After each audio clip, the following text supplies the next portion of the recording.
ভাবিয়ে মুসলিম তুমি চোখে চোখ রেখা বলো তুমি আমার নিয়ে বাতরি খাইবা তো? তো মুসলিম এরকম চশমা দিয়ে রেছে, কয় না খায়াম না তুমি চশমাটা খুললা বলো। তো মুসলিম ভাইয়ের চশমা খোলে না। তো ঘটনা হচ্ছে কেন হঠাৎ করে মুসলিম ভাইয়ের বউয়ের এই ধরনের চিন্তা আসলো। যুব সমাজের আইকন মানে মোটামুটি আমরা সবাই যাকে ভালোবাসি, আলোচিত তরুণ ইসলামিক বক্তা আবু তহা মোহাম্মদ আদনান ভাই, মানে হয়ে গেছে কি যে আসলে সংসার জীবনটা কি এটা আমাদের অনেক ভাই বোনরা বোঝেন না। অন্তরের টান একবার যদি সইরা যায়, একটা বাচ্চা কাচ্চা থাকলে ওই বাচ্চা কাচ্চাটার মায়ায় অনেকেই হয়তো সংসারটা করে, কিন্তু যদি বাচ্চা কাচ্চা না থাকতো অনেক সংসার বহুত আগেই ভেঙে যেত আবু তোহা আদনানের মতন। একই স্ত্রীকে দুইবার বিয়ে এবং দুইবার তালাক দিয়ে আবারও আলোচনায় উঠে এসেছে আবু তোহা মোহাম্মদ আদনান। একদিকে রফিকুল ইসলাম মাদানি, অনেকে আবার অনেকে দুষ্টামি করে পটকা মাদানি বলেন, বাওয়াইন্না মাদানি বলেন, তবে আমি বলি যে ভাই নাম নিয়ে বিকৃতি করতে নাই। হ্যাঁ, তো যাই হোক, একদিকে আমাদের মাদানির বিয়ে নিয়ে এই মুহূর্তে মার্কেট গরম। এর মধ্যেই আবু তোহা আদনান তার দ্বিতীয় স্ত্রী সাবিকুন নাহার সারাকে আবারও তালাক দিছে।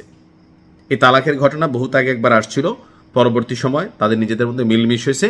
আমরাও বলছি যে শয়তানের ধোকায় অথবা অনেক সময় অনেক কিছু হয়, হয়তো সংসারটা ঠিকঠাক হয়েছে। কিন্তু গত বছরের ডিসেম্বরের 2 তারিখ প্রথমবার তালাকের পর দ্বিতীয়বার আবারও আবু তোহা আদনান এবং সাবিকুন নাহার সারার মধ্যে বিয়ে হয়।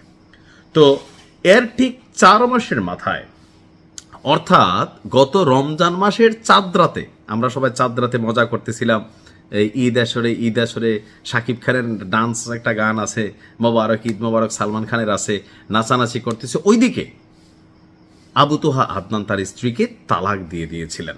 এখন কেন বা আমরা কিভাবে জানলাম? গত রমজানের চাঁদরাতে আবু তোহা আদনান তার স্ত্রী সাবিকুন নাহার সারাকে তালাক দিলেও আপনার বিষয়টি এতদিন গোপন ছিল। এখন গত 9 মে অর্থাৎ গতকালকে আমাদের সারা তিনি আপনার ফেসবুকের এক গণমাধ্যমকে, এবার ফেসবুকে না দিয়া গণমাধ্যমকে চাঞ্চল্যকর তথ্য দিয়েছেন।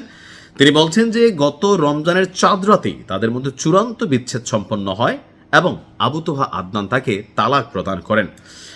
দীর্ঘদিনের পারিবারিক কলহের জের ধরে গত বছরের 21 অক্টোবর প্রথমবার তাদের মধ্যে বিবাহ বিচ্ছেদ হয়েছিল। যে আবু তোহা আদনান তিনি তার যেই কি বলা হয় যে কোচিং সেন্টার বা আরও বিভিন্ন যে জায়গাগুলোতে আছে সেখানে তিনি বেশ কয়েকটা বা আরও একজন মানে প্রেমিকা তার আছে, এটা নিয়ে যখন আলোচনা চলছিল, তো ওই পর্যায়ে এসে 21 অক্টোবর তাদের মধ্যে তালাক হয়। এরপরে নানান পানি এদিক সেদিক গড়ায় দুজনের মধ্যে আবার মিল হয়।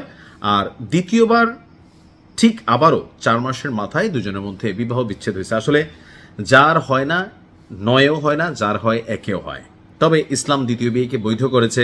প্রথম স্ত্রীর সাথে সম্পর্কর ঝামেলা থাকতে পারে, টাকা পয়সা থাকতে পারে, আপনার কাছে আপনি যদি ইনসাফ কায়েম করতে পারেন, আপনি যদি শারীরিকভাবে এনার্জেটিক হন, 2টা স্ত্রী আপনি পালতে পারেন, 4টা পর্যন্ত ইসলাম হালাল করে দিছে, করতে পারেন, সেটা এক জিনিস। কিন্তু ওই যে 2বার বিয়ে করে দ্বিতীয় স্ত্রীকে একবার তালাক দিলেন, আবার মাইনা নিলেন, আবার তালাক দিলেন, এই বিষয়গুলা যেহেতু হুজুরদের বিষয়, সো মানুষের কাছে একটু স্পর্শকাতর। আমার মনে হয় আর বিয়ের দরকার নাই ভাই, তোরা রাস্তা যার যার মতন থাক, আমি তো ভালো না, ভালো লইয়া থাইকো, ভালো থাকুন।